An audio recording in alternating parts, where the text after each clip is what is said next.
Hadhrat Kab's, radiyallahu anhu, failure to join the Tabuk expedition.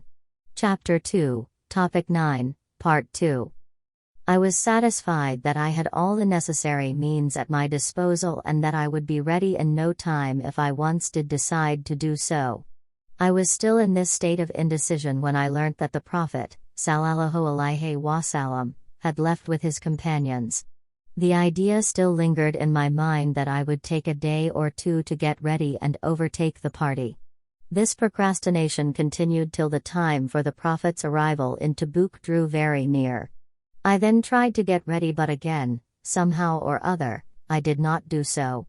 Now, when I came to look at the people left behind, I realized that there was none in Medina except those who had been condemned as munafiqun or had been specially exempted from going for certain reasons. The Prophet, sallallahu alaihi wasallam, on reaching Tabuk inquired as well, "How is it that I do not see Ka'b?" Somebody said, "O Prophet of Allah, his pride in wealth and ease has caused him to stay behind." Muaz interrupted and said, "No, this is wrong. As far as our knowledge goes, he is a true Muslim." The Prophet, sallallahu alaihi wasallam, however, kept quiet. Ka'b, radiyallahu anhu, says, "After a few days I heard the news of the Prophet's return. I was struck with grief and remorse. Good excuses one after the other entered my mind, and I was sure that I could escape the Prophet's wrath with one of them for the time being, and later on I could pray for forgiveness to Allah. I also sought advice of the wise men of my family in the matter. But when I knew that the Prophet, sallallahu alaihi wasallam, had actually arrived, I was convinced that nothing but the truth would save me, so I decided to speak out the plain truth.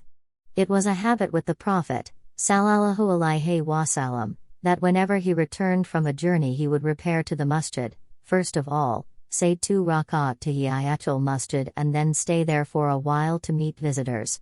Now also, as he sat in the masjid, the munafiqun came and placed before him on solemn oaths their excuses for failing to accompany him on the campaign. He took them at their words, leaving the rest to Allah. Just then I came and greeted him with salam. He turned his face with a sardonic smile. I besought him with the words, "O Prophet of Allah, you turn your face from me. By Allah, I am neither a munafiq, nor have I the least doubt in my faith." He asked me to draw near and I did so.